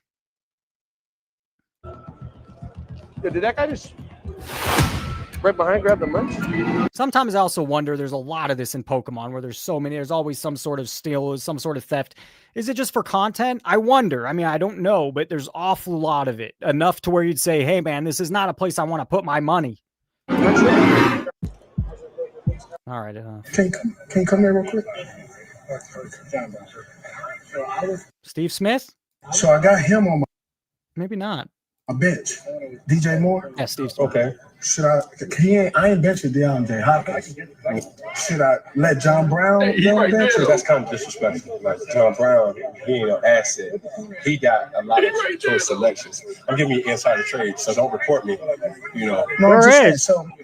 So should I take him off the bench? Because currently he on. What does this fantasy league think about this one? Ooh, he got shit for this after his other players in his fantasy league saw this one. Yeah. You got to start. What if I just flex? Well, I put Enough. I think we're done. I think. Perfect corner. Hi, how are you? I think we'll end on Mary Gamble. We did an hour 56, 150 at something like that at peak. It was a fun night. I always enjoy. Tomorrow we'll have Dan's Vintage Baseball. Tomorrow we'll do more live calls. And then I'm kind of cutting the Friday for now. Friday's just, I'm a zombie on Saturday. I'm just a zombie. On the mantle. I don't know. Probably do 17 for it. Okay. 16? I would do 16.50. She's just a master negotiator. I hate I'm not in cards to negotiate. I just want to buy my card. I don't need to do all these little dilly dally, but that's how you make, she's got to make sure. She's got to make sure. They all got to make sure. They got to make that money. But this is also like what happens at trade nights. No, I've said this, not many people close to me do cards. Well, when I was growing up, my uncle was a sports card guy. Okay. We see each other once a year. So I like trading with my uncle. I like trading with a friend because they want you to win and you want them to win. You understand? That's the kind of stuff I like to do. Even in dynasty football, I want to make trades where the other person feels happy. I feel happy. I don't want to rip them off. But what's happening at trade nights or with this kind of stuff is it's both parties. You don't want the other party to win. You want you to win. Well, I don't want to do a deal with you. I want to do a deal where we both come out of that, okay, everyone's a winner. I hate trade nights because I'm not for the negotiation, the bargain. Nah, man, I just want to trade with someone that we both want each other to be happy with what happened. Not one person feel like they need to undercut so they could get value on a flip. Thank you. Yep. I'm going to probably look at a couple if that's okay. Yeah, of course. All right. Gentlemen, we'll do it again tomorrow. It was fun. I thought it was great. I enjoyed myself. Again, felt like 10 minutes sitting here, 2 hours. A lot of new people in the comments. Interesting. Farmer's Load is back. Frank, Bargain Boxer got late to the party. I thought it was a good show. Petty's here. Collector Charles called in. Orlando, hope you're doing all right. Osmosis Jones, great movie. Underrated movie. I would say that's one of the, educational and entertainment, that one of the best educational entertainment things. I think there's some language in it, so don't show it to your kids too young, but it really teaches you what's going inside that body of yours. Oh, I wanted to shout out a book. There's 100 blues. I want to shout out a book. I'll do it again tomorrow. Tuesdays with Maury. I will shout out a couple books over the next few months or weeks. But this book here, it's a true story. He's a sports journalist and his professor back from college is dying. And it's not like they were super close before, but it's an easy read. You could do it quick. If you've never read it, great, especially for a sports fan or someone that loves sports. Just a great book. Highly recommend. Easy read. Listen to the audiobook and we'll do it again tomorrow. All right, gentlemen, have a great night. I'm ending the stream there. Thanks for being here. Become a member, subscribe, like, and we'll do it again tomorrow. Thanks, guys.